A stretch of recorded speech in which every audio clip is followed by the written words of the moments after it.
word jihad is mentioned in the Quran about 41 times. The words mercy, peace and compassion are mentioned about 355 times. Yes, come in. Come on in, Riaz. Sit down, please. Contrary to popular belief in most Western cultures, Islam is a religion that preaches peace and tolerance. Yes, Patricia.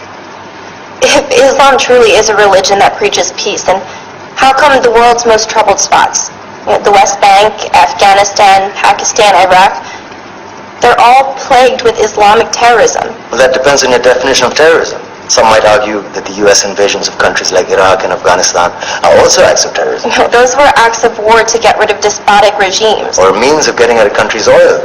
Conspiracy theories. Well, may I? Yes, please. Go ahead, Riaz. Mr. Khan is right. I mean, if we're talking about terrorists, the world's biggest terrorists are the white superpowers. Come on now. No, really, stop and think about it. Explain 9/11. Okay. Do you know how many people died in the Twin Towers strike? Around 3,000. And do you have any idea how many people died in the bombing of Afghanistan? Take a wild guess. More than 15,000 people died. And that's just conservative figures. About 50,000 tons of explosives were dropped on innocent civilians. Men, women, children. Yeah, but that was because of the Taliban.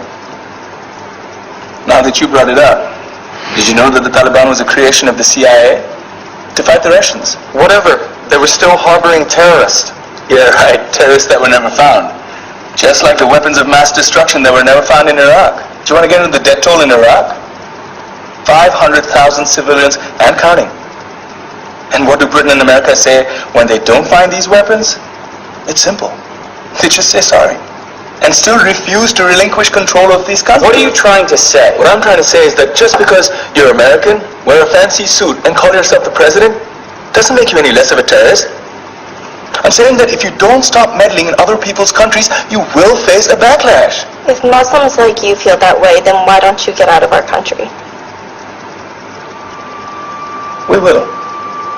As soon as you promise to leave ours.